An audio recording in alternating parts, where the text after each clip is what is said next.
اما بعد فاعوذ باللہ من الشیطان الرجیم بسم اللہ الرحمن الرحیم یا ایہا الذین آمنوا اتقوا اللہ ولتنظر نفس ما قدمت لغد واتقوا اللہ ان اللہ خبیر بما تعملون ولا تكونوا كالذين نسوا الله فأنساهم أنفسهم أولئك هم الفاسقون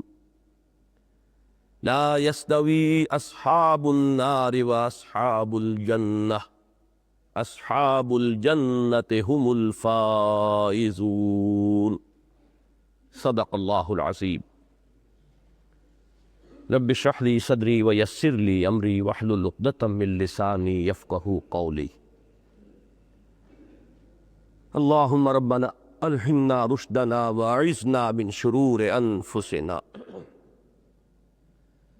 اللهم ارنا الحق حقا وارزقنا اتباعه وارنا الباطل باطلا وارزقنا اجتنابه اللہم وفقنا لما تحب وترضى آمین یا رب العالمین۔ پچھلے ہفتے ہم نے ان 3 آیات پر جو ابھی میں نے تلاوت کی ہیں ایک حد تک اپنی گفتگو مکمل کر لی تھی۔ ہماری آج کی گفتگو جو نسبتاً مختصر بھی ہے اصل میں اسی گفتگو کا ضمیمہ ہے، چونکہ ایک ہفتے کا وقفہ پڑ چکا ہے لہذا ناگزیر ہے کہ چند باتوں کو ذہن میں تازہ کر لیا جائے۔ پہلی بات تو یہ سامنے رکھیے کہ سورہ حدید اور سورہ حشر ان دونوں کے مابین جو چند امور مشترک ہیں ان میں سے خاص طور پر اس وقت ہمارے لیے جو اہم پہلو ہے وہ یہ کہ سورہ حدید کا پہلا رکوع جو 10 آیات پر مشتمل ہے اور سورہ حشر کا تیسرا اور آخری رکوع جو 7 آیات پر مشتمل ہے، ان کے مضامین کا ذرا اگر آپ تقابلی مطالعہ کریں تو ایک عجیب ایک عکسی ترتیب آپ کو نظر آئے گی، ریسیپروکل ہے ان میں معاملہ، مشابہت بھی اور پھر ایک عکسی ترتیب بھی۔ سورہ حدید کی پہلی آیت ہے کہ جو تسبیح باری تعالیٰ سے شروع ہو رہی ہے، سبح للہ ما فی السماوات والارض۔ سورہ حشر کی آخری آیت ہے جو تسبیح باری تعالیٰ پر ختم ہو رہی ہے، یسبح لہ ما فی السماوات والارض وہو العزیز الحکیم۔ وہی الفاظ ہیں کہ جو پہلی آیہ مبارکہ کے ہیں، فرق صرف یہ ہے وہاں فعل ماضی ہے یہاں فعل مضارع ہے۔ سبح للہ ما فی السماوات سبح للہ ما فی السماوات والارض وہو العزیز الحکیم، یہ پہلی آیت ہے سورہ حدید کی، اور آخری الفاظ ہے سورہ حشر کے، یسبح لہ ما فی السماوات والارض وہو العزیز الحکیم۔ مشابہت بھی ہو گئی اور اس میں وہ کمپلیمنٹری ریشو جو ہے وہ بھی سامنے آ گئی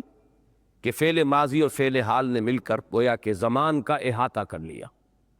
فعل مضارع اور فعل ماضی، اس لیے کہ فعل مضارع میں حال اور مستقبل دونوں موجود ہیں۔ نمبر 2 بات، وہاں پہلی 6 آیات میں ذات و صفات باری تعالیٰ کا بہت اعلیٰ علمی سطح پر بیان ہے نہایت جامعیت کے ساتھ۔ یہاں آخری 3 آیات میں اسماء باری تعالیٰ کا سب سے بڑا گلدستہ ہے جو قرآن حکیم میں وارد ہوا ہے۔ اب یہ بھی نسبت بھی آ گئی، عکسی ترتیب بھی آ گئی، وہاں سب سے پہلے یہاں سب سے آخر میں، لیکن وہی کمپلیمنٹری جو ایک نسبت ہے کہ 2 چیزیں مل کر ایک مضمون کو مکمل کریں، وہاں زیادہ بحث جو ہے ذات و صفات سے ہے اور یہاں اسماء ہے۔ اور آپ کو یاد ہوگا کہ ایمان مجمل میں جب ہم گویا کہ خلاصہ بیان کرتے ہیں ایمان کا تو وہاں اللہ تعالیٰ پر ایمان کے لیے 2 الفاظ کا حوالہ ہے، آمنت باللہ کما ہوا باسمائہ و صفاتہ۔ اسماء ہی کا سب سے بڑا گلدستہ سورہ حشر کی آخری 3 آیات، اور صفات باری تعالیٰ کا سب سے جامع اور اعلیٰ ترین سطح پر، بلکہ وہاں ذات باری تعالیٰ کا معاملہ بھی ہے، وہ ہے سورہ حدید کی پہلی 6 آیات۔ تیسری بات جو اہم ترین ہے، میرے نزدیک ذات باری تعالیٰ کے ضمن میں پورے قرآن مجید میں اگر کوئی الفاظ آئے ہیں جو کسی درجے میں ذات کو کے بیان کے قریب آ جاتے ہیں، اول تو یہ کہ ذات کے بارے میں بارہا عرض کیا ہے کہ ہمارے تصور تخیل سے ماورا، بلکہ حضرت مجدد الفسانی رحمۃ اللہ علیہ کے الفاظ میں وراء الورا ثم وراء الورا ثم وراء الورا۔ لیکن یہ کہ اگر کوئی پورے قرآن مجید میں کوئی اسماء جو ہیں جنہیں کہ ذات باری تعالیٰ سے متعلق قرار دیا جا سکے تو وہی 4 ہیں، هو الاول والآخر والظاہر والباطن۔ یہ میں نے بارہا عرض کیا ہے کہ پورے قرآن مجید میں اسماء باری تعالیٰ کے مابین حرف عطف صرف اس آیت میں آیا ہے، پورے قرآن مجید میں اور کہیں نہیں، اور اس کا وجہ، اس کا سبب کیا ہے وہ میں بیان کر چکا ہوں جبکہ ہم یہ سورہ حدید کا مطالعہ کر رہے تھے۔ اس کے بالمقابل یہ جو سورہ حشر کا آخری رکوع ہے، اس میں جو آیہ مبارکہ آتی ہے وہ حقیقت انسان پر، وَلَا تَكُونُوا كَالَّذِينَ نَسُوا اللَّهَ فَأَنسَاهُمْ أَنفُسَهُمْ۔ الہیات جسے کہا جاتا ہے، فلسفے کا وہ خاص شعبہ الہیات ہے، یہی بہتر الہیات میں الجھا رہے، یہ جو اقبال نے کہ مصرے کے اندر جس کا حوالہ ہے، اس کے اعتبار سے قرآن مجید کی اہم ترین آیت وہ ہے هو الاول والآخر والظاہر والباطن، اور انسان کی حقیقت پر قرآن حکیم کی اہم ترین آیت یہ ہے وَلَا تَكُونُوا كَالَّذِينَ نَسُوا اللَّهَ فَأَنسَاهُمْ أَنفُسَهُمْ۔ اور میں نے پچھلی مرتبہ عرض کیا تھا علامہ اقبال کے حوالے سے کہ عنائے کبیر اور عنائے صغیر دو ہی باتوں کے حوالے سے سارا فلسفہ خودی جو ہے ان کا وہ بیان ہو جاتا ہے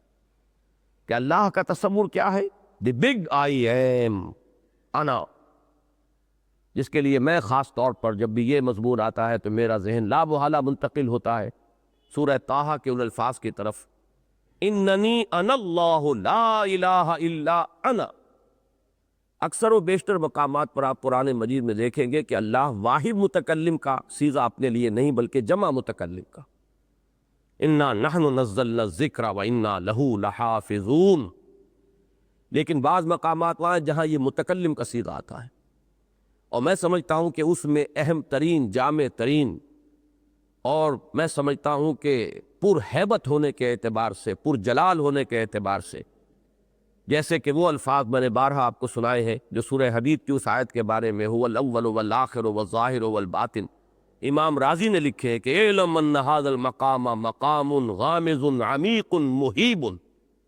بہت پر ہیبت، پر جلال، بہت گہرا یہ مقام ہے۔ اسی طریقے سے یہ جو انانیت کبریٰ ہے، اننی انا اللہ لا الہ الا انا فاعبدنی واقم الصلاۃ لذکری، یہ واحد متکلم کے صیغے کی یہ تکرار جو ہے، اور اس پر جلال اور پر ہیبت انداز میں آپ کو پورے قرآن مجید میں کہیں نہیں ملے گی۔ یہ جو انانیت کبریٰ ہے، پچھلی مرتبہ بھی یہ لفظ میری زبان سے نکلا تھا، ہم انانیت کا لفظ انسانوں کے لیے استعمال کرتے ہیں تو وہ برے سینس میں استعمال کرتے ہیں، بڑی انانیت ہے اس میں، تو مجھے یہ خیال ہوا تھا شاید کسی صاحب کو یہ احساس ہوا ہو کہ یہ لفظ تو مناسب نہیں اللہ کی شان کے لیے، حالانکہ بالکل مناسب ہے، اللہ کی شان کے لیے مناسب یہی ہے۔ جیسے تکبر جو ہے وہ انسانی سطح پر سب سے بڑی برائی، سب سے مہلک شے، سب سے بڑا فساد نفس، سب سے بڑا مرض نفسانی وہ تکبر ہے۔ یہاں تک فرمایا گیا ہے کہ لا يدخل الجنہ من کان فی قلبہ مثقال حبۃ من کبر، جنت میں داخل نہیں ہو پائے گا وہ شخص جس کے دل میں ایک ذرہ برابر بھی کبر ہے۔ لیکن یہی تکبر کا المتکبر، یہ تو ابھی جو میں نے اسماء آپ کو سنائے ہیں ان میں آیا لفظ، اللہ تعالیٰ تو متکبر ہے، یہ لفظ انسان کے لیے استعمال کریں گے تو یہ ضمائم اخلاق میں سے، اور اللہ کے لیے یہ عین اس کی شان کے مناسب شایان شان ہے۔ اسی لیے وہ حدیث قدسی ہے کہ الکبر ردائی، کبر تو میری چادر ہے، اور اس میں الفاظ بعد میں یہ آتے ہیں کہ جو انسان تکبر کرتا ہے گویا کہ وہ میرا مد مقابل بننے کی کوشش کرتا ہے. یہ جامہ تو میری ہی ذات پر راست آتا ہے, یہ میری چادر ہے. کوئی اور تکبر کرتا ہے تو گویا کہ میرے شانے سے میری چادر کو گھسیٹ رہا ہے.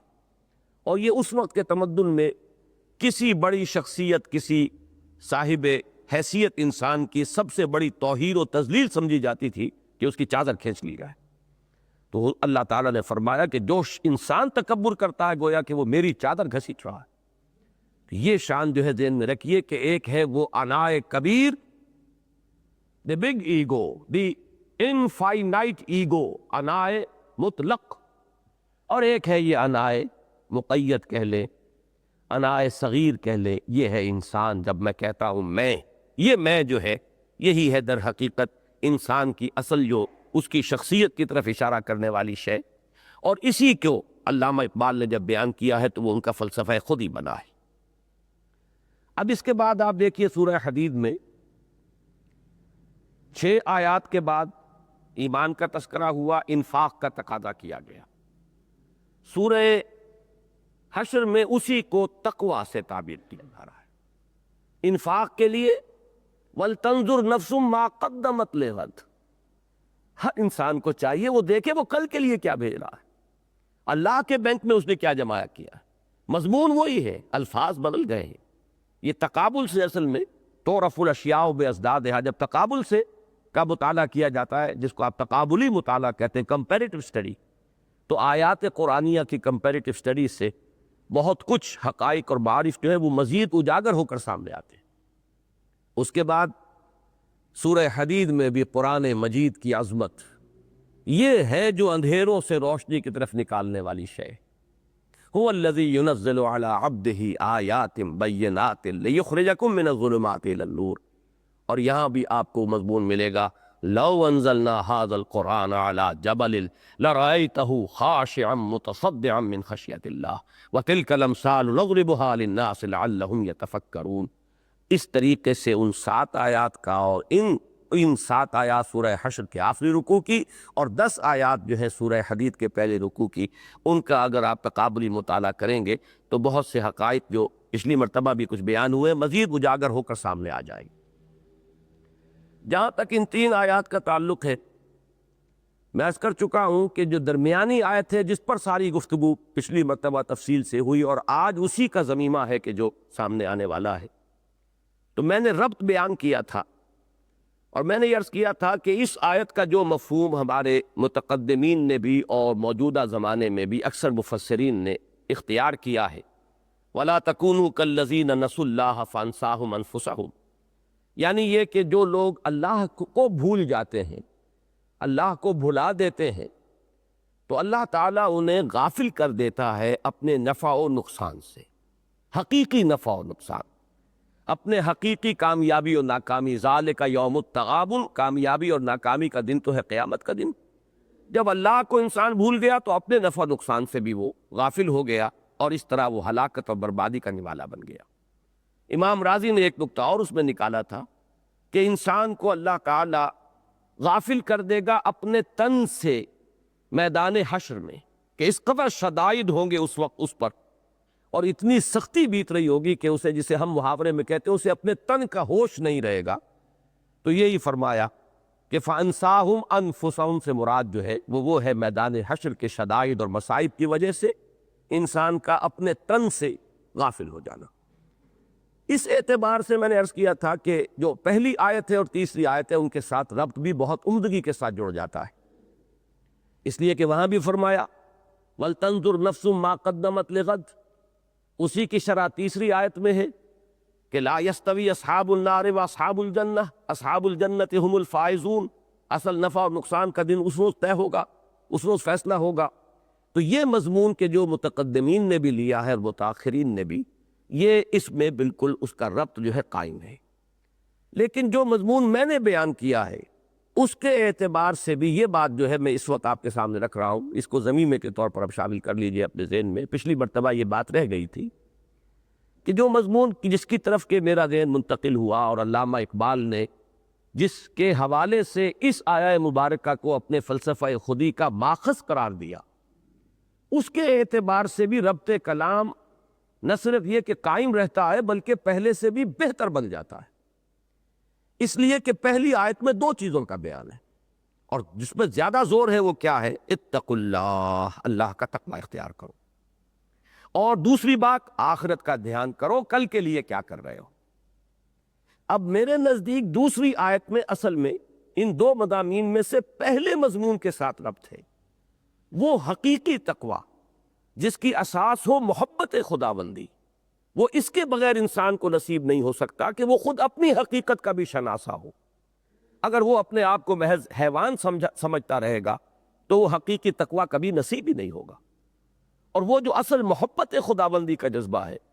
وہ ابھر ہی نہیں سکتا اگر انسان اپنے آپ کو محض حیوان سمجھے ہوئے۔ یہ تو جب اپنی حقیقت کو انسان پہچانتا ہے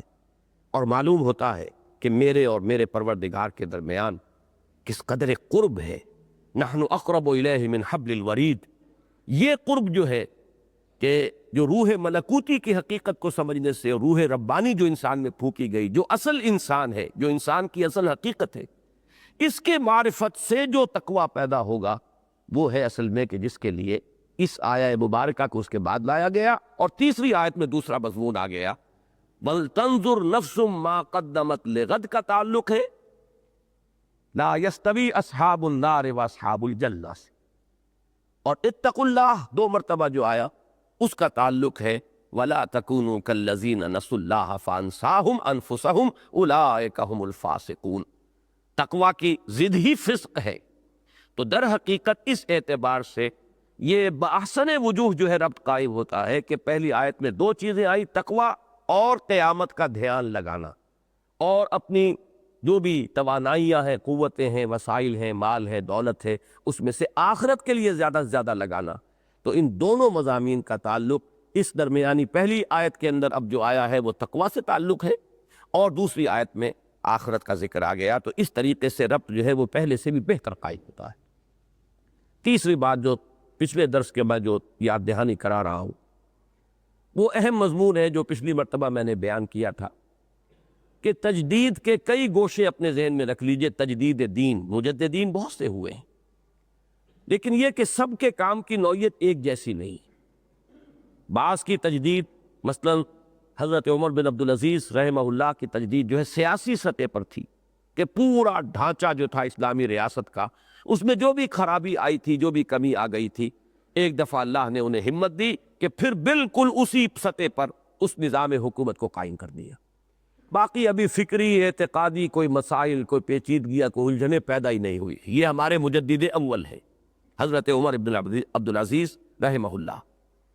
اس کے بعد بھی ہمارے ائمہ ہیں، فقہاء ہیں، محدثین ہیں۔ اب ان کا معاملہ بھی جو ہے وہ علم کی خدمت ہے، ابھی وہ فکر کا مسئلہ نہیں آیا تھا، فکر کا ٹکراؤ ابھی پیدا نہیں ہوا تھا۔ تو فکر کی سطح پر جو ہے میں نے عرض کیا تھا کہ تین دور آئے ہیں اسلام کے لیے، بلکہ صحیح معنی میں ایمان کے لیے چیلنج بن کر۔ پہلا دور ہے وہ 600 چھٹی 7ویں صدی ہجری، جس میں ارسطو کی منطق اور یونان کا فلسفہ یہ عالم اسلام پر حملہ آور ہوئے اور مزمحل کر کے جھنجھوڑ کر رکھ دیا اسلامی اعتقادات کو، اور بہت سے ایسے مسئلے پیچیدہ کھڑے کر دیے کہ جن سے واقعتاً یہ ہے کہ جو بھی ہمارا اس وقت کا انٹیلیجنسیا تھا وہ پریشان ہو کر رہ گیا۔ اس وقت اللہ نے دو مجددین کو اٹھایا، امام غزالی رحمہ اللہ، جنہوں نے تحافت الفلاسفہ لکھ کر اس فلسفے کی جتنی بھی یہ مغالطہ آمیزیاں تھی ان سب کا جنگل صاف کیا، اور دوسرے امام ابن تیمیہ رحمہ اللہ، جنہوں نے منطق کو کاٹا ہے منطق ہی کے ذریعے سے، الرد علی المنطقیین لکھ کر۔ اور اس کے بعد واقعہ یہ ہے کہ وہ جو بہت بڑا روب اور بڑا دبدبہ قائم ہو گیا تھا یونان کے فلسفہ اور منطق کا، وہ ختم ہو کر رہ گئے۔ اس کے بعد دوسرا بہت بڑا چیلنج اسلام کو آیا، وہ تصوف کے راستے سے آیا۔ یعنی پہلے دور میں منطق جمع فلسفہ تھا، اور دوسرا دور جس کا میں ذکر کر رہا ہوں وہ فلسفیانہ تصوف یا متصوفانہ فلسفہ، یہ فلسفہ اور تصوف کی آمیزش تھی، اور اس میں ہمہ اوست وحدت الوجود کی عوامی سطح پر جو تعبیرات ہوئی، ہمہ اوست اس سے نہ صرف یہ کہ دین کا تشخص ختم ہو رہا تھا، شریعت محمدی کا تشخص ختم ہو رہا تھا، ملت اسلامی کا تشخص ختم ہو رہا تھا، مسجد مندر ہکڑو نور سب ایک ہی ہے، اندر باہر سب وہ ایک ہی ہے۔ اب وہ چیز ایک تو ہے علمی سطح پر وحدت الوجود کا مسئلہ، ایک ہے عوامی سطح پر ان چیزوں کو لا کر اس طرح بکھیر دینا۔ تو واقعہ یہ ہے کہ خاص طور پر ہندوستان میں شدید ترین خطرہ لاحق ہو گیا تھا، جس کا سب سے بڑا مظہر بھی سامنے آ گیا، اور وہ اکبر کا دین الہی، جس نے باضابطہ اعلان ہی کر دیا کہ وہ دین محمدی جو تھا علیہ صاحب الصلاۃ والسلام، وہ تو تھا ہی 1000 برس کے لیے، وہ 1000 برس ختم ہوئے، دین محمدی کا دور ختم ہو گیا۔ اب الف ثانی ہے، اب یہ نیا دین ہے، اور ملغوبہ بنایا گیا اسے تمام مذاہب کا، اور وحدت ادیان کا فلسفہ اس وقت تراشا گیا۔ تو یہ چیز دوسرا بہت بڑا چیلنج تھا، اور خاص طور پر ہندوستان میں تو سمجھیے کہ واقعتاً اگر بر وقت حضرت مجدد الف ثانی رحمۃ اللہ علیہ کی شخصیت سامنے نہ ہوتی تو اسلام کا جنازہ اس بر صغیر سے اسی وقت نکل گیا تھا۔ اس لیے کہ ہندو مذہب میں اور ہندو مت میں اور ہندو قوم میں بے پناہ صلاحیت ہے اس بات کی۔ ان کا ہمیشہ سے یہ جن لوگوں کی بھی ہندو فلسفے اور مذہب اور تمدن اور تاریخ پر نگاہ ہے، وہ اس بات کو مانتے ہیں اور برملا اس کا اظہار کرتے ہیں کہ اس اعتبار سے ان میں دو رجحانات ہیں کہ جو بہت ہی نمایاں ہیں۔ ایک تو یہ انورڈ لکنگ ہے، آؤٹ ورڈ لکنگ نہیں ہے۔ ہندو تمدن جو ہے وہ کبھی ہند سے باہر نکلنے کی اس نے کوشش نہیں کی، یہ یہیں پر انہوں نے اپنی توجہ کو ہمیشہ کنسنٹریٹ کیا ہے۔ بلکہ مرزا محمد منور صاحب کے الفاظ میں ایک تو ارتھ باؤنڈ ہے یہ سارا تمدن، دھرتی ماتا اور یہ دیوی ہے زمین اور اس کے ساتھ تعلق، اسی کا میں سمجھتا ہوں کہ یہ شاخسانہ بھی ہے کہ باہر جانا نکلنا یہ ان کے ہاں نہیں رہا ہے بلکہ اندر ہی۔ اور دوسرے یہ کہ اس بر صغیر یا بر عظیم، اب اسے میں نے بھی اس کو اصلاح کو قبول کر لیا ہے، پروفیسر محمد اسلم صاحب جو پنجاب یونیورسٹی کے، انہوں نے صحیح توجہ دلائی کہ یہ جو ہے در حقیقت سب کانٹیننٹ، تو یہ بر اعظم کے بجائے کانٹیننٹ اس بر اعظم، اور جب سب کانٹیننٹ کہا جائے گا تو بر عظیم بنے گا، بر صغیر نہیں۔ بات صحیح ہے۔ تو بر عظیم ہند و پاک میں اس میں کوئی شک نہیں ہے کہ دوسری صلاحیت یہ رہی ہے کہ جہاں بھی کوئی نیا مذہب باہر سے آیا یا یہاں پیدا ہو گیا کسی ریئیکشن کے طور پر، اسے ہندو مت نے ایسیمیلیٹ کر لیا اپنے اندر، اس کے تشخص کو ختم کر دیا۔ اور یا یہ کہ یہاں پیدا ہوا ہے کوئی ریئیکشن تو اسے اپنے ملک سے نکال باہر کیا کہ دوسرے ملکوں میں تو وہ چلا گیا، لیکن بر صغیر بر عظیم پاک و ہند میں آپ کو اس کا سراغ نہیں ملے گا۔ جس کی سب سے بڑی مثال ہے گوتم بدھ کا فلسفہ۔ وہ چونکہ برہمنزم کے خلاف ایک بہت بڑا ریئیکشن تھا، بہت بڑا بغاوت اور رد عمل، لہذا آپ نے اس کا حشر دیکھا کہ جو جنم بھومی ہے اس مذہب یا فلسفے کی، اس میں اس کا نام و نشان موجود نہیں رہا، وہ سب فار ایسٹ کی طرف ادھر ادھر چلا گیا۔ وہاں کتنی تعداد میں آج بھی بدھ مت کے ماننے والے موجود ہیں، لیکن ہندوستان میں تو صرف سوائے اس کے کہ وہ کچھ تاریخی مقامات، کچھ آرکیولوجیکل انٹرسٹ کی چیزیں رہ گئی ہیں، بدھ مت موجود نہیں رہا۔ اسی قسم کا ایسیمیلیٹ کر لینے کا، ہضم کر لینے کا اسلام کو، یہ در حقیقت ایک جذبہ تھا، اور جس نے کہ بھکتی کی تحریک کی شکل اختیار کی، اور جس کا سب سے نمایاں مظہر جو ہے وہ دین الہی اکبر کا، یہ اس کا سب سے بڑا مظہر تھا کہ اسلام کو ختم کر دیا جاتا۔ لیکن یہ کہ علامہ اقبال کی بقول، وہ جو حضرت مجدد الف ثانی رحمۃ اللہ علیہ کی شان میں انہوں نے الفاظ لکھے ہیں کہ حاضر ہوا میں شیخ مجدد کی لحد پر، وہ خاک کے ہے زیر فلک مطلع انوار، اور وہ ہند میں سرمایہ ملت کا نگہباں، اللہ نے بر وقت کیا جس کو خبردار، گردن نہ جھکی جس کی جہانگیر کے آگے، جس کے نفس گرم سے ہے گرمی احرار۔ تو واقعہ یہ ہے کہ قطعاً مبالغہ نہیں ہے، ان 3 اشعار میں نے آپ کو سنائے ہیں، کوئی مبالغہ نہیں ہے، واقعتاً ملت اسلامی کے تشخص کا، کہ نگہبانی کا فریضہ سر انجام دیا حضرت مجدد نے۔ لیکن یہاں حضرت مجدد کے ساتھ آپ ساتھ ہی بریکٹ کر لیجئے، جیسے وہاں 2 شخصیتیں تھیں، امام غزالی، امام ابن تیمیہ، ایسے اس وقت بھی 2 شخصیتیں، شیخ احمد سرہندی رحمہ اللہ اور امام الہند شاہ ولی اللہ دہلوی رحمۃ اللہ علیہ۔ تو یہ ہے دوسرا دور تھا کہ جو اسلام کو فکری سطح پر ایک چیلنج کے طور پر پیش ہوا، اور اس کے لیے اللہ تعالیٰ نے ان 2 عظیم شخصیتوں کو اٹھایا۔ تیسرا دور وہ ہے کہ جو اس جدید سائنٹیفک جو ایک کلچر پیدا ہوا، اور سائنٹیفک نظریات اور سائنٹیفک خیالات، اور ہر چیز جو ہے فلسفہ بھی اب جو ہے بجائے منطق کے زیادہ وہ انحصار کرتا ہے، نفسیات بھی اب بجائے صرف کسی نظریاتی بحثوں کے زیادہ اب قائم ہے فلسفی یہ سائنٹیفک معلومات پر۔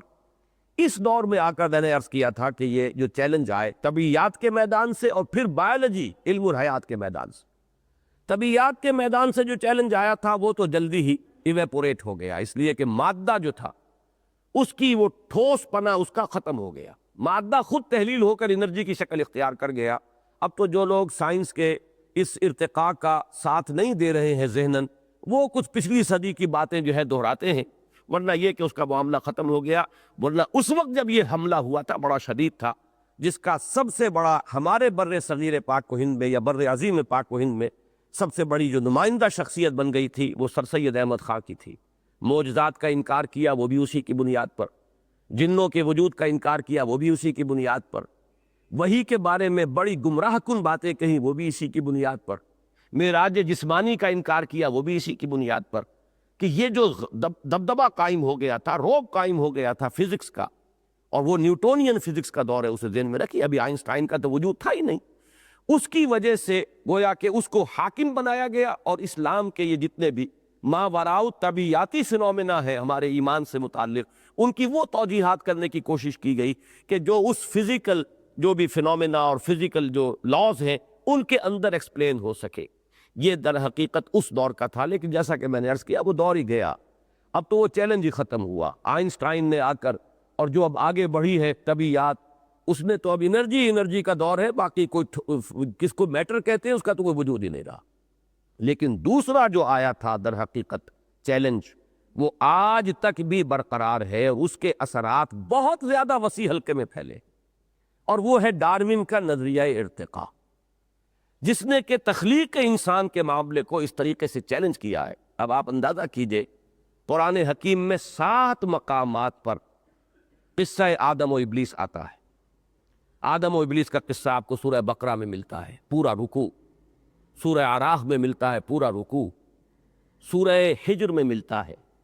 پھر سورہ بنی اسرائیل اور سورہ کہف متصل 2 سورتیں ہیں ان میں ملتا ہے، پھر سورہ طٰہٰ میں مل جاتا ہے، اور عجیب ترتیب ہے اس میں نے کئی مرتبہ پہلے عرض کیا ہے کہ ادھر سورہ ہجر اور بنی اسرائیل کے درمیان صرف ایک سورت حائل ہے، سورۃ النحل، ادھر سورہ کہف اور سورہ طٰہٰ کے درمیان ایک سورت حائل ہے سورہ مریم۔ تو اگر محراب بنائی جائے تو یوں بنے گی کہ سورہ بنی اسرائیل اور سورہ کہف جڑی ہوئی ہیں اوپر، ان دونوں میں بھی ذکر ہے قصہ آدم و ابلیس کا۔ ایک سورت ادھر چھوڑ کر آئیے سورہ ہجر، ایک سورت ادھر چھوڑ کر جائیے وہ سورہ طٰہٰ، ان دونوں میں ذکر ہے قصہ آدم و ابلیس کا۔ پھر ذرا ادھر آئیے تو سورہ اعراف، یہ ہے 7ویں پارے میں، 8ویں پارے میں جا کر ذکر آئے گا، یہ 7ویں میں ہے جی، 8ویں پارے میں۔ ادھر چلیے تو یہ سورہ صاد میں ذکر آ رہا ہے 23ویں پارے میں، وہ بالکل اسی طرح، ادھر سے 8واں ادھر سے 8واں، اور پھر ایک اضافی ہے اور وہ سورہ بقرہ کا ہے، اس لیے کہ باقی 6 کی 6 صورتیں جو ہیں وہ مکی ہیں، صرف واحد یہ مدنی صورت ہے سورہ بقرہ جس میں کہ قصہ آدم و ابلیس آئے۔ اب آپ سوچئے ایک طالب علم جب قرآن مجید کو پڑھتا ہے، آدم کی تخلیق کا ذکر آتا ہے، مٹی سے، کہیں گارے سے، کہیں سنے ہوئے گارے سے، مختلف چیزیں سامنے آ رہی ہیں، اور پھر یہ کہ ابلیس کے ساتھ معاملہ اور ابلیس کا وہ چیلنج، اور اسی کی بنیاد پر قرآن مجید جو ہے اپنے فلسفہ اور حکمت کو اٹھا رہا ہے کہ اے لوگو سمجھو کہ ابلیس تمہارا دشمن ہے، ان الشیطان لکم عدو فاتخذوہ عدوا، اور اس کو شکوہ کیا اللہ تعالیٰ نے سورہ کہف میں، افتتخذونہ وذریتہ اولیاء من دونی وہم لکم عدو بئس للظالمین بدلا۔ کیا ہو گیا ہے تمہیں؟ تمہاری عقل جو ہے، تمہاری مت کیوں ماری گئی ہے؟ وہ تمہارا دشمن ازلی، تم اسے اپنا دوست بنائے پھرتے ہیں۔ یہ قرآن کے فلسفے کے اہم نکات ہیں۔ اب جو شخص ڈارون کا نظریہ ارتقاء پڑھے اور وہ سمجھے کہ یہ تو ایک حیوانوں میں سے ابھرا ہوا ہے، کہ یہ اسی زمین پر یہ سارا قصہ ہوا ہے، یہیں یہ حیوانوں کا ارتقاء ہوا، انہی میں سے ایک ذرا نسبتاً زیادہ ارتقاء یافتہ حیوان انسان ہے، کیسے ٹیلی کرے گا، کیسے ریکنسائل کرے گا ان چیزوں؟ سوائے اس کے کہ اگر ذرا شریف ہے، کچھ زیادہ غور و فکر کا بھی عادی نہیں ہے، تو وہ ایک پوٹلی ادھر رکھے گا، عقائد کی پوٹلی، کہ یہ تو میں مانتا ہوں عقیدے کے طور پر، اٹس ڈاگما،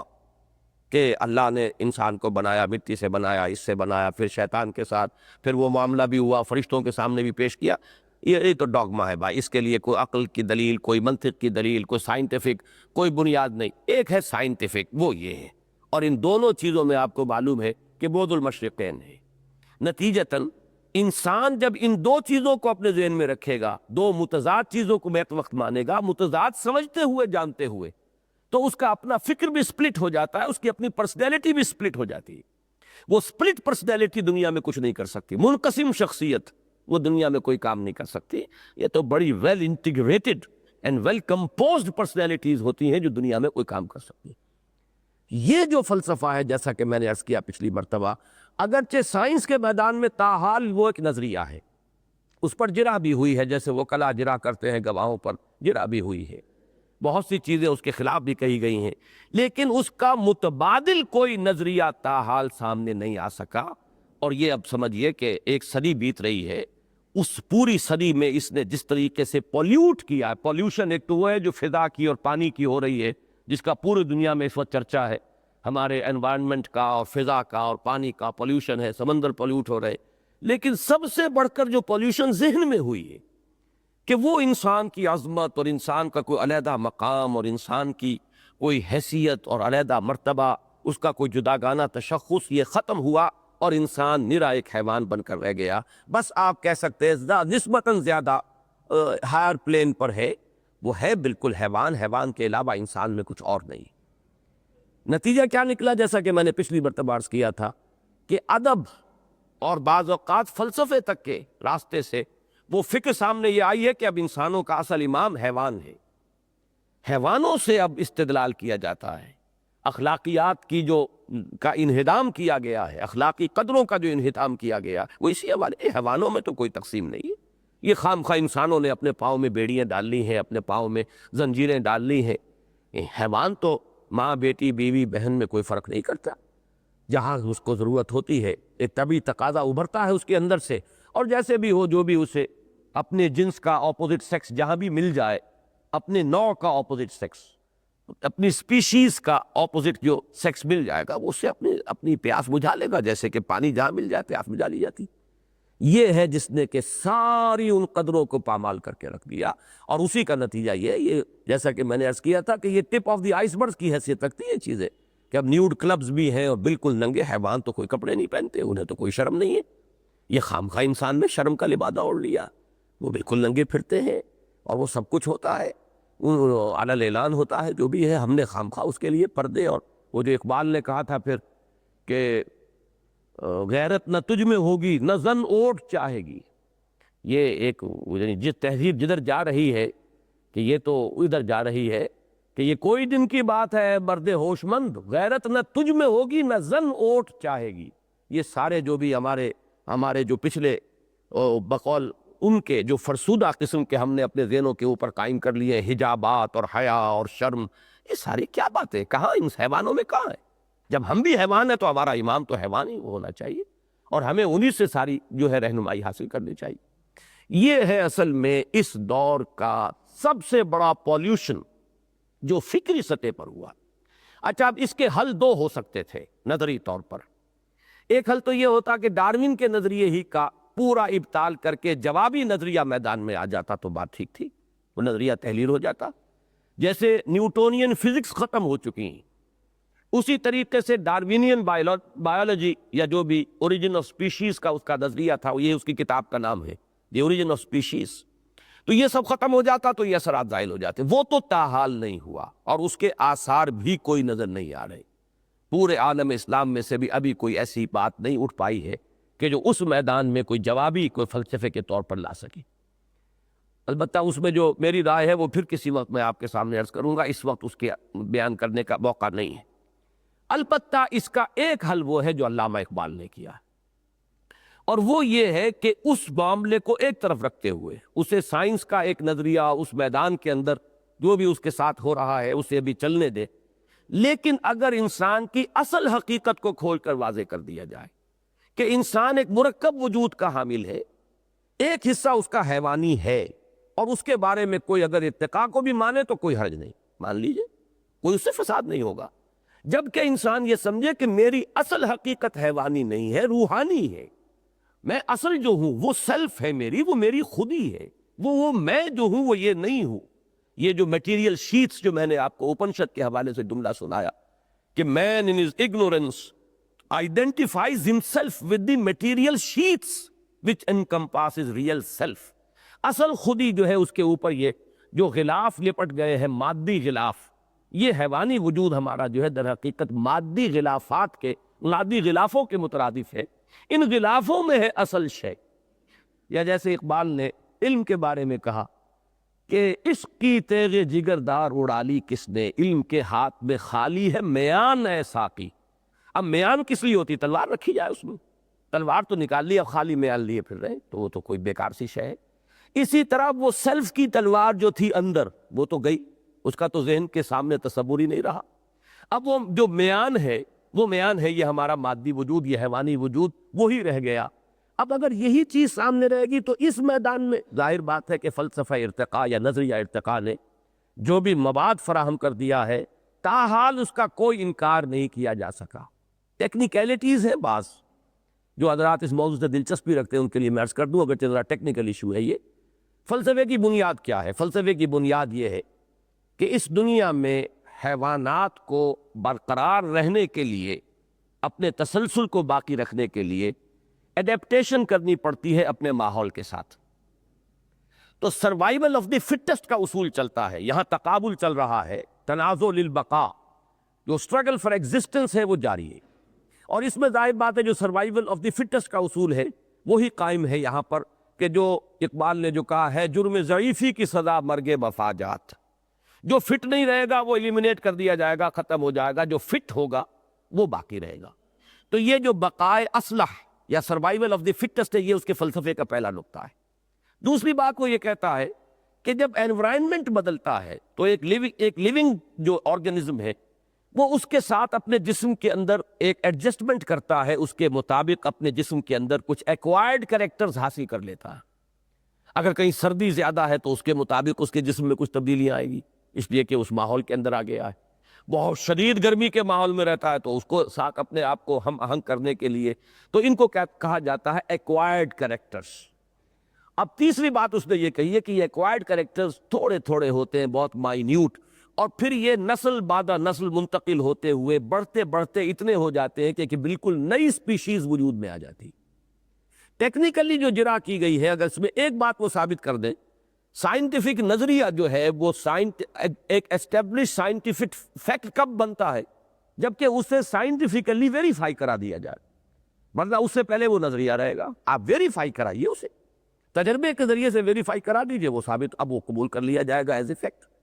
اس نظریے میں اصل کروشل پوائنٹ کیا ہے کہ اگر یہ ثابت کر دیا جائے کسی تجربے کے ذریعے سے کہ ایکوائرڈ کریکٹر وہ ہیریڈیٹی کے ذریعے سے، توارث کے ذریعے سے اگلی نسل کو منتقل بھی ہو سکتے ہیں، اس کا تجربہ کرنا پڑے گا میدان کے اندر، معامل کے اندر. اگر یہ ثابت نہیں آپ کر سکتے تو فلسفہ جو ہے وہ نظریہ ہی رہے گا، اس وقت تک اس کو ایک اسٹیبلشڈ فیکٹ کی حیثیت سے قبول نہیں کیا جائے. تو یہ ٹیکنیکل بات ہے. اصل میں اس بحث کو ہم چھوڑ سکتے ہیں. ہم کہہ سکتے ہیں کہ بھائی اگر اس حیوانی وجود کے لیے کوئی شخص یہ بھی مانتا ہے کہ یہ واقعی حیوان ہے تو ہم بھی مانتے ہیں کہ واقعی حیوان ہے، اور اگر اس کے لیے کوئی یہ شخص سمجھے کہ یہ ایوالو ہو کر آیا ہے لوور اینیمل سے اوپر تک، تو ہم اس کو بھی اسلام کے یا قرآن کے منافی قرار نہیں دیں گے. اصل شے کیا ہے؟ میری اصل حقیقت یہ ہے ہی نہیں، میری اصل حقیقت تو کوئی اور ہے، اور وہ ہے میری وہ روح کہ جو بہت پہلے پیدا کی گئی تھی. ابھی تو اس مادی کائنات کا آغاز بھی نہیں ہوا تھا. عالم ارواح میں جب کہ ہمیں پیدا کیا، جب ہم جنود مجندہ تھے، جب کہ ہم لشکروں کی صورت میں تھے، جب کہ اللہ نے ہم سے عہد لیا تھا الستو بربکم قالوا بلا، تو یہ حیوانی وجود تو ابھی تھا ہی نہیں.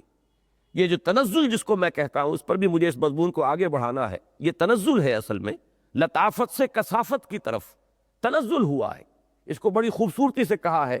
حضرت بیدل نے،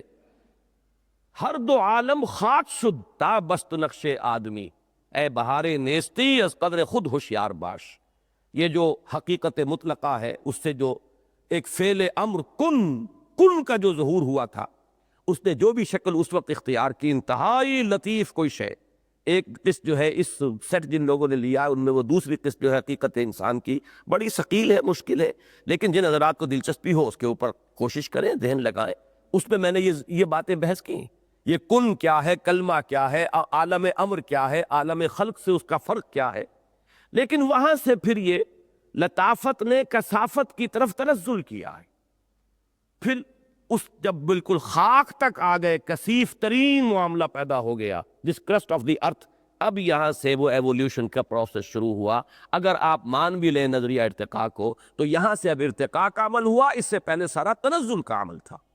لیکن یہ سب کیا ہے؟ یہ ہے ہمارے اس اینیمل بینگ کا معاملہ۔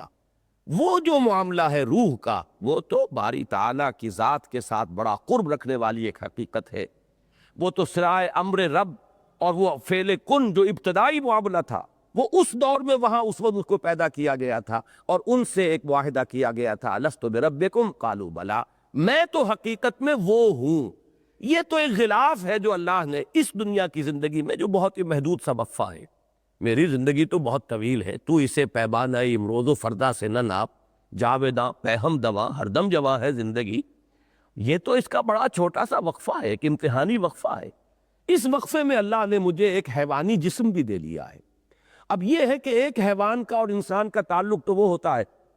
کہ گھوڑا ہے اور گھوڑے پر آپ سوار ہیں، یہ بھی تو ایک تعلق ہے نا، حیوان کے اوپر آپ سوار ہیں، ایک راکب ہے، ایک مرکب ہے۔ لیکن یہ تعلق جو ہے اندر بس اس طرح کا نہیں، علیحدہ نہیں، یہ دونوں شخصیتیں اس طریقے سے باہم پیوست کر دی گئی ہیں کہ اس کے اندر ہی وہ مرکب بھی ہے حیوان، جس پر کہ راکب ہے وہ روح، لیکن ہے وہ ایک وجود کے اندر، ان کو اس طریقے سے باہم پیوست کر دیا گیا ہے کہ وہ علیحدہ علیحدہ نظر نہیں آ رہے، لیکن اس کو علیحدہ علیحدہ سمجھنا لازم ہے۔ اور وہ جو اصل سوار ہے ہمارے اس وجود کا، وہ روح ربانی یا وہ ہماری انا یا وہ ہماری خودی،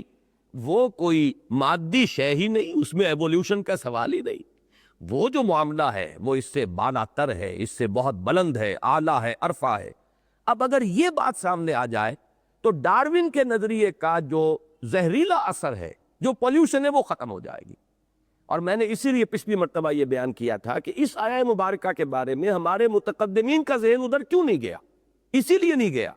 کہ اس وقت یہ دوسری بات اتنی ثابت شدہ حقیقت سمجھی جاتی تھی، انسان انسان ہے، اشرف المخلوقات ہے، مسجود ملائک ہے، خلقتہ بیدیہ، جو بھی اس وقت کا کریشن کا نظریہ لوگوں کے سامنے رہا ہوگا، یہ تو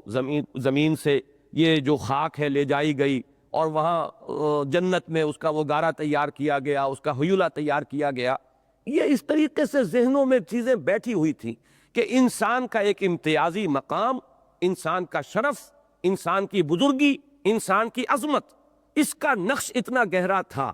کہ اس آیہ مبارکہ کی طرف کوئی خاص اس کی اہمیت کا جو ہے اس کی طرف توجہ نہیں ہوئی۔ آج جب کہ صورت یہ ہے کہ ہم اس سے دوچار ہیں کہ انسان نرا حیوان سمجھا جا رہا ہے، لہٰذا اس وقت کی جو بھی کوئی صاحب فکر انسان ہوگا، جیسا کہ میں نے عرض کیا، علامہ اقبال کو میں نے اس دور میں اس فکری سطح پر فکر اسلامی کا مجدد قرار دیا پچھلی مرتبہ، اور میں پورے انشراح صدر کے ساتھ یہ بات کہہ رہا ہوں کہ جو فکری چیلنج اس دور میں اس نظریہ ارتقاء کے ذریعے سے آیا تھا، اس کے زہر کا اگر ازالہ ہو سکتا ہے تو صرف علامہ اقبال کے فلسفہ خودی سے، جس کے بارے میں انہوں نے خود کہا کہ یہ آیہ مبارکہ جو ہے یہی اس کا ماخذ ہے، یہی اس کا مبنی ہے، یہی اس کی بنیاد۔ یہ چیزیں تھیں ضروری جو میں نے کچھ دہرا دی ہیں۔ اب آئیے ذرا وہ پرچہ نکال لیجئے آپ۔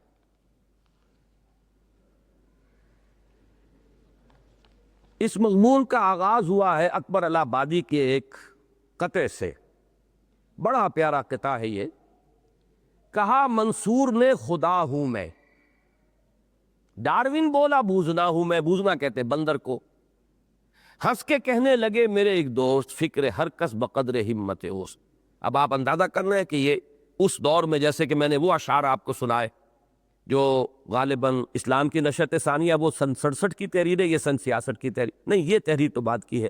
بہرحال حقیقت زندگی والی تحریر میری سن 66 کی ہے۔ اس میں وہ شعر میں نے دیا ہے کہ غزالی و رومی کی بھلا کون سنے گا۔ اب چونکہ آج بھی وہ دونوں الفاظ بریکٹ ہو کر آئے ہیں، غزالی اور اس کے ساتھ امام ابن تیمیہ، اور ادھر دوسرے دور میں امام الہند شاہ ولی اللہ اور حضرت مجد الفسانی، ان میں سے ایک غزالی ہے۔ غزالی و رومی کی بھلا کون سنے گا، محفل میں چھڑا نغمہ اسپینسر و مل ہے۔ اسی طریقے سے اب یہ نظریہ جو آیا تھا اس وقت، کہا منصور نے خدا ہوں میں، ڈارون بولا بوزنا ہوں میں، ہنس کے کہنے لگے میرے ایک دوست، فکر ہر کس بقدر ہمت اوست۔ اب یہاں سے میں نے شروع کیا ہے منصور کا یہ کہنا کہ خدا ہوں میں ایک انتہا پر، اور ڈارون کا یہ بولنا کہ بوزنا ہوں میں دوسری انتہا پر۔ لیکن کیا یہ معاملہ ایسا ہی غیر اہم ہے کہ کوئی دوست اسے ہنستے ہوئے یہ کہہ کر ٹال دے کہ فکر ہر کس بقدر ہمت اوست؟ سوال یہ ہے کہ حقیقت یہ ہے یا وہ، اور اگر ان دونوں کے مابین واقع ہوئی ہے تو کہاں، اور اگر یہ دونوں ہی باتیں درست ہیں تو کیسے؟ اب یہی چار شکلیں ممکن ہیں، دو انتہائی باتیں ہیں، یا یہ صحیح یا یہ صحیح، یا ان دونوں کے مابین کوئی بات ہے، یا یہ دونوں صحیح ہیں۔ تو اب ان چار کے سوا تو کوئی شکل نہیں ہے۔ اب نمبر 2، ایاز قدر خود بشناس کو نہ معلوم کیوں ایک تحقیر آمیز تنبیہ ہی کے مفہوم میں لے لیا گیا ہے۔ اکثر یہ اسی مفہوم میں استعمال ہوتا ہے۔ کیا یہ ممکن نہیں کہ یہ بحیثیت انسان اپنے حقیقی مرتبہ و مقام کو پہچاننے کی مشفقانہ نصیحت ہو؟ یعنی بقول اقبال، اپنی خودی پہچان او غافل انسان۔ اقبال کے مصرے میں اصل میں افغان ہے، اپنی خودی پہچان او غافل افغان،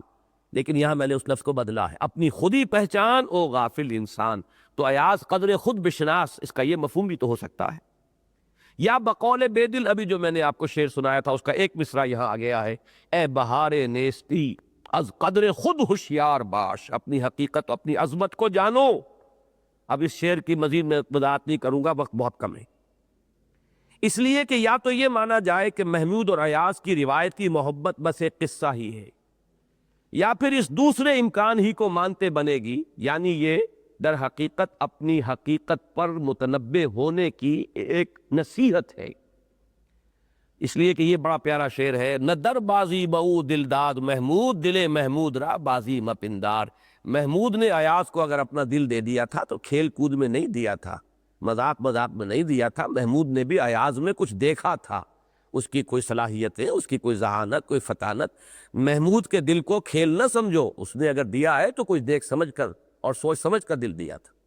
اب اگر یہ بات ہے تو پھر ایاز کو جو اس نے کہا ایاز قدر خود بشناس، تو یہ اس کی تحقیر کے لیے نہیں ہو سکتا، بلکہ اپنی عظمت کو پہچاننے کی نصیحت ہو سکتی۔ اب تیسری بات جو ہمارے اس درس سے متعلق ہے، سب جانتے ہیں کہ خدا ناشناسی تمام برائیوں کی جڑ اور جملہ گناہوں اور جرائم کی ماں ہے۔ جو خدا کو نہیں جانتے، خدا ناشناسی، لیکن بہت کم ہے جو یہ جانتے ہو کہ اس سب سے بڑے گناہ کی نقد سزا جو اس دنیا ہی میں انسان کو ملتی ہے کیا ہے؟ خود فراموشی۔ بفہوائے الفاظ قرآنی وَلَا تَكُونُوا كَالَّذِينَ نَسُوا اللَّهَ فَأَنسَاهُمْ أَنفُسَهُمْ أُولَٰئِكَ هُمُ الْفَاسِقُونَ۔ ان لوگوں کے مانند نہ ہو جانا جنہوں نے اللہ کو نظر انداز کر دیا یا بھلا دیا، اللہ سے غافل ہو گئے، تو اللہ نے انہیں غافل کر دیا اپنی حقیقت سے، اپنے آپ سے۔ یہی لوگ بدکار ہیں۔ ہندسے میں حق دعویٰ یعنی تھیورم کا ایک عکس کانورس ہوتا ہے، چنانچہ اس دعوی حق کا عکس بھی کسی عکاس حقیقت کی زبانی یوں ادا ہوا کہ من عرف نفسہ فقد عرف ربہ، جس نے اپنے آپ کو پہچان لیا اس نے اپنے رب کو پہچان لیا۔ بعض حضرات اسے حدیث نبوی کی حیثیت سے پیش کرتے ہیں، میں اس بحث میں نہیں پڑھا، میں نے اس کو لکھ دیا ہے کہ کوئی عکاس حقیقت ہو سکتے ہیں، کوئی حکیم ہو، کوئی اور دانا انسان ہو، اور یہ بھی ممکن ہے کہ یہ واقعی حدیث رسول ہو، واللہ عالم۔ تو کیا واقعی عرفان خیش یعنی اپنی معرفت اور معرفت رب لازم و ملزوم ہے، اور حقیقت انسان اور ذات ربانی میں اتنا گہرا اور قریبی تعلق ہے؟ میں نے دو شعر اقبال کے پچھلی مرتبہ آپ کو سنائے تھے، اگر یاد ہو۔ کرا جوئی چرا در پیچ و تابی، کس کو تلاش کر رہے ہو، کیوں پیچ و تاب میں مبتلا ہو؟ کہ او پیداست تو زیر نقابی، وہ تو آیا ہے ہویدا ہے، ہر آن موجود، ہر جگہ موجود، تم محجوب ہو گئے ہو، تم پردے میں آ گئے ہو۔ عربی کا بھی ایک شعر ہے، 10ویں جماعت کے کورس میں ہمارے تھا، اغیبو وذو اللطائف لا یغیبو، میں غائب ہو جاتا ہوں، وہ ہستی جو ہے باریک بین اور ہر آن موجود، وہ کہاں غائب ہوتی ہے؟ غیب میں وہ نہیں، ہم ہیں۔ اغیبو وذو اللطائف لا یغیبو وارجوہ رجاء لا یخیبو، اور میں اس سے وہ امید جو ہے باندھے ہوئے ہوں کہ وہ مجھے مایوس نہیں کرے گا۔ بہرحال تو میں وہ شعر عرض کر رہا تھا، ایک رہ گیا اقبال کا دوسرا شعر، کراجوئی چرادر پیچ و تابی، کہ او پیداست تو زیر نقابی، تلاش خود کنی جز او نہ بینی، تلاش او کنی جز خود نہ یابی۔ اسے تلاش کرو گے تو اپنے آپ کو پاؤ گے، اور اپنے آپ کو تلاش کرو گے تو اسے پاؤ گے۔ بالکل وہی بات، من عرف نفسہ فقد عرف ربہ، یہ دونوں چیزیں جو ہے ایک آیت مبارکہ وَلَا تَكُونُوا كَالَّذِينَ نَسُوا اللَّهَ فَأَنسَاهُمْ أَنفُسَهُمْ، اور یہ حدیث یا حکیمانہ مقولہ من عرف نفسہ فقد عرف ربہ، اقبال نے ان دونوں کو ان دو شعروں میں جمع کر دیا ہے۔ کرا جوئی چرا در پیچ و تابی، کہ او پیداست تو زیر نقابی، تلاش او خود کنی جز خود نبینی، تلاش خود کنی جز او نیابی۔ یہ اس طرح سے لازم و ملزوم ہے۔ تو دو جملے پھر پڑھ لیجئے، تو کیا واقعی عرفان خیش اور معرفت رب لازم و ملزوم ہے، اور حقیقت انسان اور ذات ربانی میں اتنا گہرا اور قریبی تعلق ہے؟ ان مسائل کے حل کے ضمن میں اگر انسان صرف حواس ظاہری سے حاصل شدہ معلومات اور محض ان پر مبنی استدلال پر دار و مدار رکھے تو جواب اس کے سوا اور کیا ہو سکتا ہے کہ انسان بھی بس ایک حیوان ہے، دوسرے حیوانات کے مقابلے میں ذرا ترقی یافتہ حیوان۔ البتہ وجدان کی وادیوں میں پرواز کی جائے جیسے عظیم شعراء نے کی تو حقیقت کچھ اور نظر آتی ہے، اور اس مسئلے کا پورا تشفی بخش حل تو وحی آسمانی کی دستگیری کے بغیر ممکن ہی نہیں۔ ایک واقف و عارف بزرگ کے سامنے شکوہ کیا گیا، یہ شذرات کی شکل میں ہے، ابھی اس مضمون کی اہمیت پر یہ 3-4 پیرے ہیں جو آپ پڑھ رہے ہیں۔ ایک واقف و عارف بزرگ کے سامنے شکوہ کیا گیا، حضرت اب تو انانیت کا دورہ ہے۔ یہ مولانا سید سلیمان ندوی کا واقعہ ہے۔ ڈاکٹر سید اسلم میرے کلاس فیلو تھے، وہ ان سے ملاقات کے لیے گئے تھے، یہ سن 50 کی بات ہے غالباً۔ تو وہاں یہ گفتگو ہوئی کہ لوگوں نے کہا جی بڑی انانیت کا دور ہے اور ہر شخص اس مہلک مرض میں مبتلا ہے۔ اس پر انہوں نے فرمایا بھائی واقعہ تو یہ ہے کہ انانیت کا دور بھی گزر چکا، اب تو صرف نانیت ہی نانیت باقی رہ گئی ہے۔ وہ انا کا بھی کہاں رہا معاملہ، اب تو صرف میٹر اور مادہ اور روٹی کپڑا اور مکان اور وہ جو مادی غلاف ہے ان کے سوا کوئی سوچ بچار ہے ہی نہیں، نانیت ہی نانیت ہے۔ وہ انانیت بھی کبھی ہوتی تھی، اس کا دور بھی گزر چکا ہے۔ اس میں ہرگز کسی شک و شبے کی گنجائش نہیں ہے کہ دور حاضر کا سب سے بڑا المیہ یہی ہے کہ آج کا انسان اپنے آپ کو محض ایک حیوان تصور کرتا ہے۔ انسانوں کی عظیم اکثریت تو اپنی عظمت سے بالکلیہ بے خبر اور اپنی حقیقت سے قطعی طور پر لا علم، محض اپنی مادی ضرورتوں اور حیوانی تقاضوں کی تسکین و تکمیل کے لیے دوڑ دھوپ میں مصروف و مشغول ہے ہی۔ اصحاب دانش و بینش کی واضح اکثریت بھی کائنات کی اصل مادی مان کر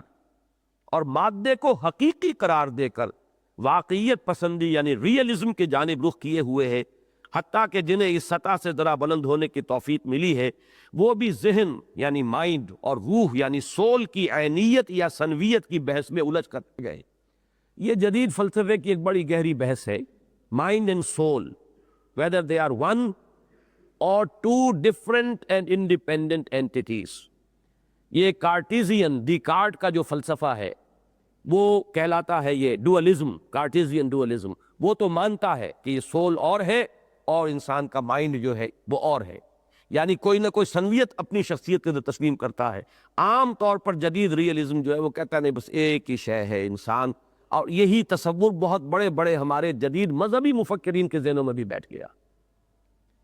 اور آج کا انسان جس ذہنی اور فکری ذولیدگی اور اخلاقی و عملی پستی کا شکار ہے، اس سے نجات کی واحد راہ اپنی عظمت کی باز یافت اور اپنے مقام و مرتبے سے دوبارہ کما حق آگاہی کے سوا اور کچھ نہیں۔ گویا علاج اس کا وہی آب نشاط انگیز ہے ساقی، یعنی بقول اقبال اپنی خودی پہچان او غافل افغان، او غافل انسان، اور بالفاظ بے دل اے بہار نیستی اس قدر خود ہوشیار باش۔ اب یہ چند جملے آ رہے توجہ سے پڑھیے۔ حقیقت یہ ہے کہ انسان ایک مرکب وجود کا حامل ہے، یعنی جدید فلسفے میں ڈیکارٹ کا جو فلسفہ ہے ڈوئلزم کا وہ ہے صحیح کسی درجے میں قریب جو حقیقت کے لے کر آتا ہے، اس لیے کہ انسان مرکب ہے۔ بقول سعدی رحمت اللہ علیہ آدمی زادہ طرف معجون است از فرشتہ سرشتہ وز حیوان۔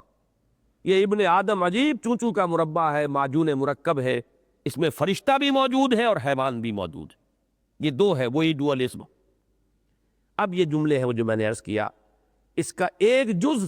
احسن تقویم کا مظہر اتم ہے، لقد خلقنا الانسان فی احسن تقویم، تو دوسرا اسفل سافلین کا مصداق کامل ہے۔ دوسرا پہلو جو ہے اس کا، وہ نچلوں میں سب سے نیچے۔ ایک کا تعلق عالم امر سے ہے تو دوسرے کا تعلق عالم خلق سے ہے۔ فلا لہ الخلق والامر، ہمارا وجود حیوانی عالم خلق کی شے ہے اور ہماری روح عالم امر کی شے ہے۔ یسألونک عن الروح قل الروح من امر ربی۔ ایک خاکی ہے تو دوسرا نوری، یہ میں پچھلی مرتبہ بیان کر چکا ہوں۔ اقبال نے جیسے جمع کیا ہے کہ تیری خاک ہی کے اندر، در خاک تو یک جلوہ آمست ندیدی، تمہاری خاک میں ایک جلوہ بھی ہے۔ اور وہ جو انہوں نے کہا کہ خاکی و نوری نہاد بندہ مولا صفات، ہر دو جہاں سے غنی اس کا دل بے نیاز، نقطہ نوری کے نام او خودی، اور ہے ذوق تجلی بھی اسی خاک میں پنہا، غافل تو نرا صاحب ادراک نہیں ہے۔ تو یہ دو وجود جو ہیں اس کے، ایک خاکی ہے اور دوسرا نوری۔ ایک دنی الطبع ہے، جب اس کا اوریجن نیچے ہے، زمین سے ہے، تو اس کی سوچ، اس کی فکر، اس کی رجحانات وہ سب زمین کی طرف جائیں گے۔ ایک دنی الطبع ہے اور ہمہ وقت پستی ہی کی جانب مائل، تو دوسرا قدسی الاصل ہے اور ہمیشہ رفعت پر نظر رکھنے والا۔ یہ بھی اقبال کے شعر سے میں نے لیا ہے، قدسی الاصل ہے رفعت پہ نظر رکھتی ہے، پر نہیں طاقت پرواز مگر رکھتی ہے۔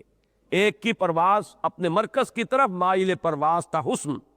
بھولتا ہی نہیں عالم تیری انگڑائی کا، تو ہر شے کل شیء یرجع الی اصلہ ہی، تو روح جو ہے وہ اپنے اصل اس کی طرف لوٹنے کے لیے بےتاب ہے۔ اور یہ جو ہمارا حیوانی وجود ہے، اس کی ساری دلچسپیاں، ساری پسند، ساری محبتیں زمینی ہیں، اس کی لذت، زمینی لذت، مادی لذتیں، ان کی طرف اس کا سارا رجحان ہے۔ ایک حیوانات کی صف میں ہے اور ان سے بھی بہت سو کے مقابلے میں مختلف اعتبارات سے ہیچ اور کمتر اور ضعیف و ناتواں، تو دوسرا ملائکہ کا ہم پلہ ہے، بلکہ مقام اور مرتبے میں ان سے بھی کہیں اعلیٰ و افضل، حتیٰ کہ ان کا مسجود و مخدوم حضرت آدم علیہ السلام کے سامنے سجدہ کرایا گیا ہے۔ قرآن کے فلسفہ اور حکمت کا اہم نقطہ ہے۔ ایک عبارت ہے اس کے وجود حیوانی سے، تو دوسرا مظہر ہے اس روح ربانی کا جو اس میں پھونکی گئی اور جس کی بنیاد پر وہ مسجود ملائک قرار پایا بفہوائے الفاظ قرآنی۔ فَإِذَا سَوَّيْتُهُ وَنَفَخْتُ فِيهِ مِن رُوحِي فَقَعُوا لَهُ سَاجِدِينَ۔ یہ سورہ ہجر اور سورہ صاد دونوں میں یہ آیت بعین ہی انہی الفاظ میں وارد ہوئی کہ فرشتوں کو اللہ نے یہ حکم دیا تھا کہ جب میں اس آدم کی تخلیق مکمل کر لوں، اس کی نوک پلک درست کر دوں، برابر کر دوں، اور پھر اس میں اپنی روح میں سے پھونک دوں، تو گر پڑنا اس کے سامنے سجدے میں۔ اب دیکھیے اس کا نتیجہ کیا نکلا۔ اب دو وجود ہیں، یہ میں بیان کر چکا ہوں مختلف جمعے کے اپنے تقاریر میں، اس کے دوسرے پہلو اس وقت ان سب کو دہرانے کا موقع نہیں ہے۔ ان دو وجودوں میں سے ایک کی نگاہ ایک پر جمی تو نتیجہ کچھ اور نکلا، دوسرے کی نگاہ دوسری پر جم گئی تو نتیجہ اس کے برعکس نکلا۔ اب دیکھیے الفاظ پڑھیے۔ اب اصحاب دانش و بینش میں سے جن کی نظر اپنے وجود کے علوی جزء پر جم کر رہ گئی اور وہ اس کی عظمت و رفعت کے مشاہدے میں محو ہو کر رہ گئے، جب توجہ کا ارتکاز ہوتا ہے کسی شے پر تو دوسری چیزیں نگاہوں سے اوجھل ہو جاتی۔ انسان کی اصل جو حقیقت ہے، جو علوی ہے، نوری ہے، وہ اعلیٰ ہے، احسن تقویم ہے، مسجود ملائک ہے، جس کا تعلق ذات رب کے ساتھ ہے، وَنَفَخْتُ فِيهِ مِن رُوحِي، جنہوں نے اس پر توجہ کو مرتکز کیا۔ تو اب اصحاب دانش و بینش میں سے جن کی نظر اپنے وجود کے علوی جز پر جم کر رہ گئی اور وہ اس کی عظمت و رفعت کے مشاہدے میں محو ہو کر رہ گئے، ان میں سے کوئی حیران ہو کر پکار اٹھا سبحانی ما اعظم شانی۔ اب یہ بہت بڑے صوفی ہیں جن کا یہ قول ہے، میں پاک ہوں میری شان کتنی بلند ہے، اس لیے کہ توجہ وہاں مرتکز ہو گئی تھی۔ دوسرا پہلو اس وقت نگاہوں سے اوجھل ہے، اس کو شکر کہا جاتا ہے تصوف کی اصطلاح میں۔ ایک جذب کسی کیفیت کے اندر، یہ الفاظ زبانوں سے نکلے ہیں جنہیں شطحیات کہا جاتا ہے، صوفیہ کی شطحیات، لیکن اس کی بنیاد کیا ہے؟ بنیاد یہ ہے کہ ان کی توجہ مرتکز ہو گئی ہے اپنی اس عظمت پر۔ کسی نے کہا،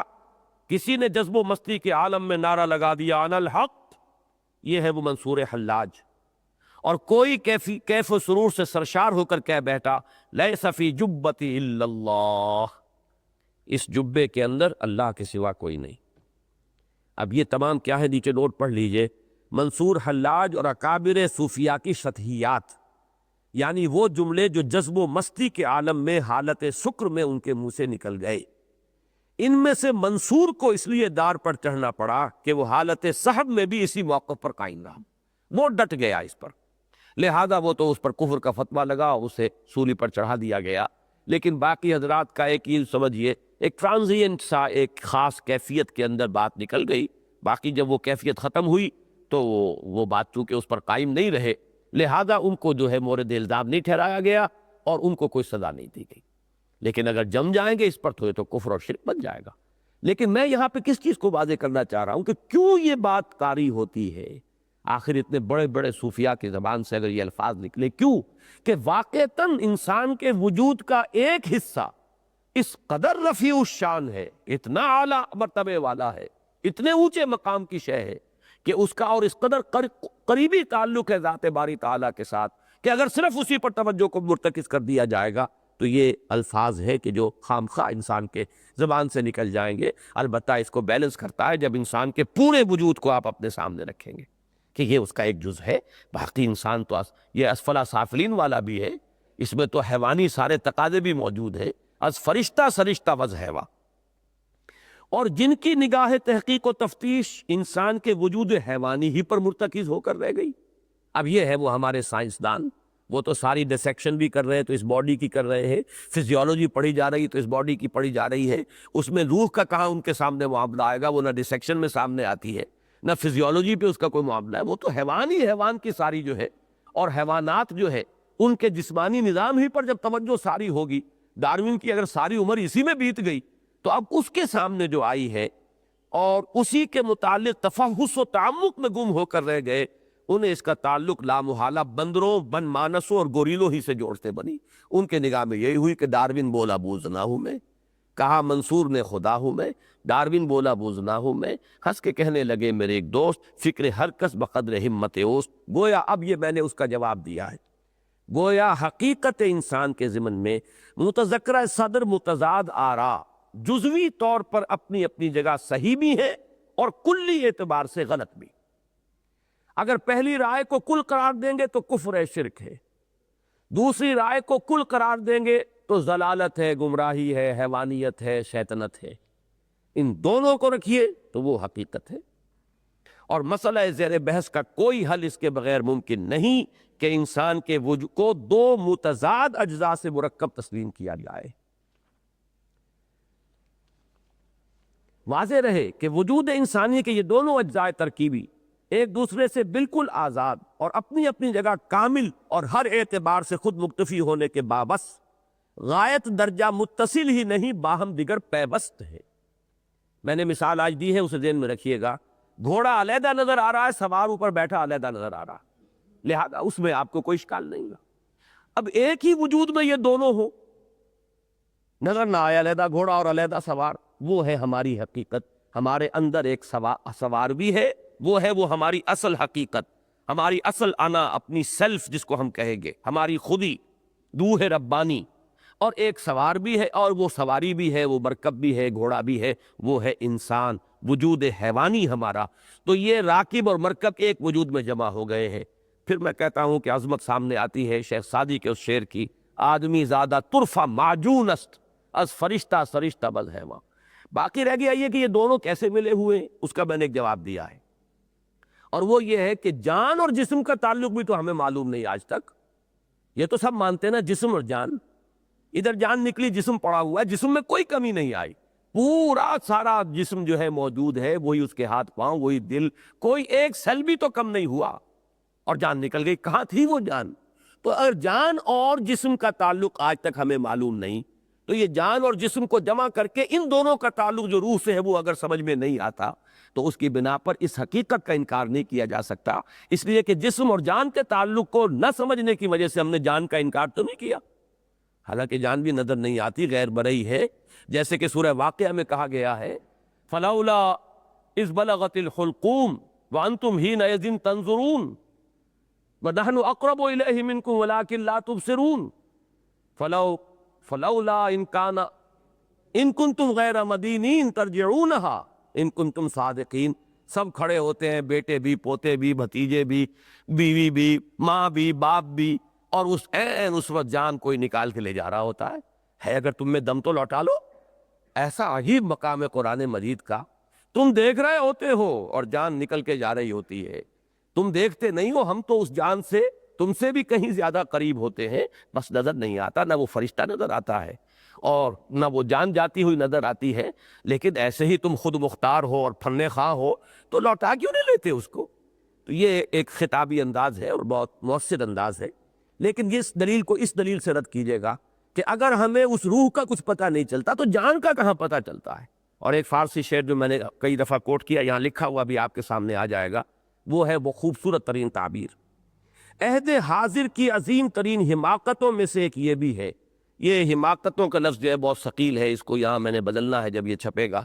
اس لیے کہ ہمارے بعض متقدمین بھی اس مغالطے میں مبتلا رہے ہیں، تو یہ مغالطہ کا لفظ جو ہے اس یہاں پر مناسب ہے۔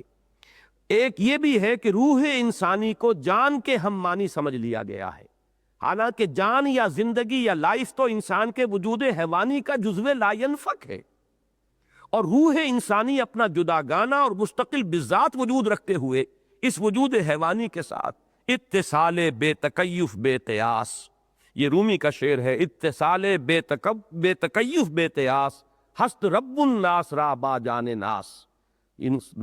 اسی کا میں نے یہاں پہ الفاظ لیے ہیں کہ رشتے میں منسلک ہے روح کے وجود حیوانی کے ساتھ اس اتصال کے ضمن میں کہاں اور کیسے کے سوالات ویسے ہی لا ینحل ہیں جیسے خود یہ سوال کہ جان اور جسم کا تعلق کس نوعیت کا ہے اور کس عضو سے متعلق ہے، اگرچہ بہت خوب کہا ہے کسی کہنے والے نے، جان نہاں در جسم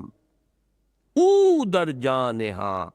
اب یہاں لفظ او کو آج سمجھ لیجئے، اس سے پہلے میں نے کبھی یہ کھولا نہیں ہے بات کو، میں نے اس کو ایک درجہ پیچھے رکھا ہے ہمیشہ، میں روح کے لیے یہ بات کہہ رہا ہوں کہ جان نہاں در جسم، جان جو ہے جسم کے اندر مخفی ہے، چھپی ہوئی، او در جان نہاں، یہاں روح کو لے لیجئے تو روح جو ہے وہ اس جان کے اندر چھپی ہوئی اور مخفی ہے، اے نہاں اندر نہاں اے جان جان، اے وہ ہستی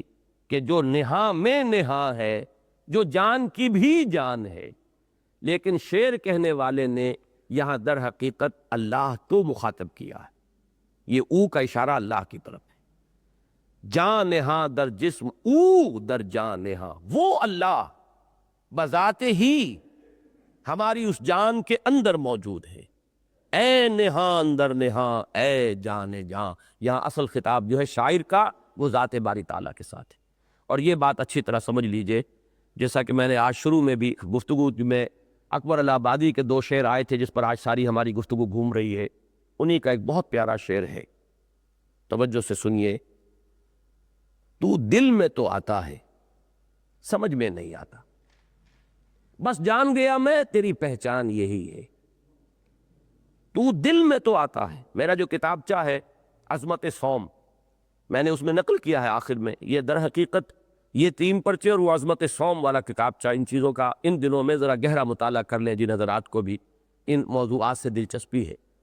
اس میں میں نے احیاء العلوم کے حوالے سے حدیث قدسی نقل کی ہے، یہ بھی محدثین کے معیار پر شاید پوری نہ اترتی ہو،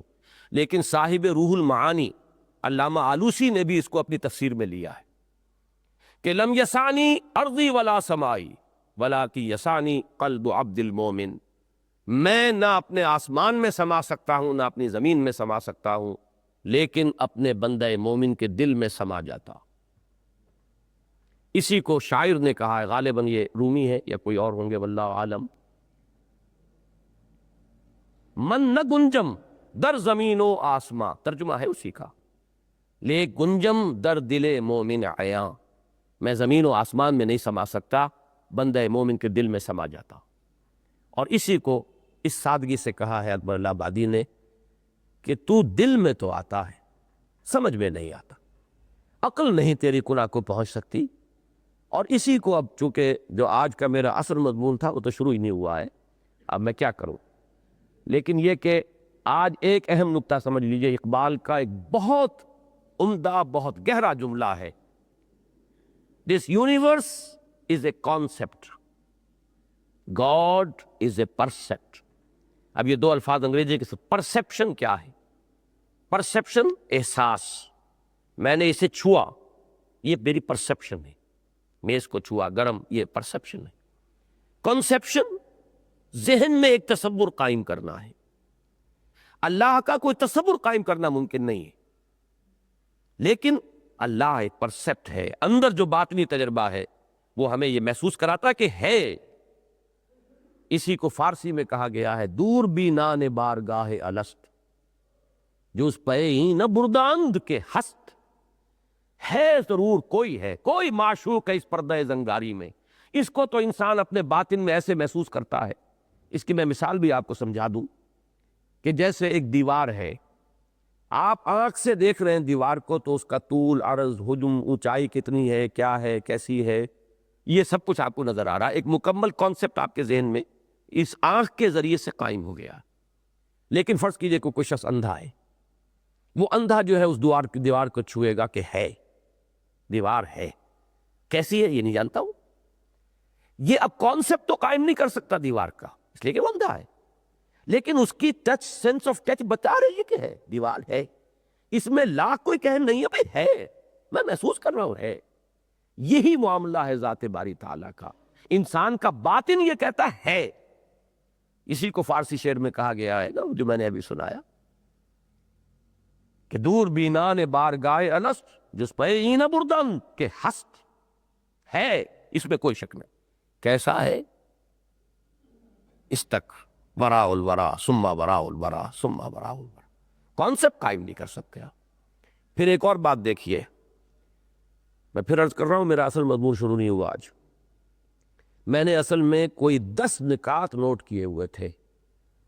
کہ وہ سمجھ میں نہیں آ سکتے، دین کے بڑے لطیف حقائق ہیں وہ، جب تک وہ دل میں گہرے نہ ہوں ایمان کی جڑیں مضبوط ہو ہی نہیں سکتی۔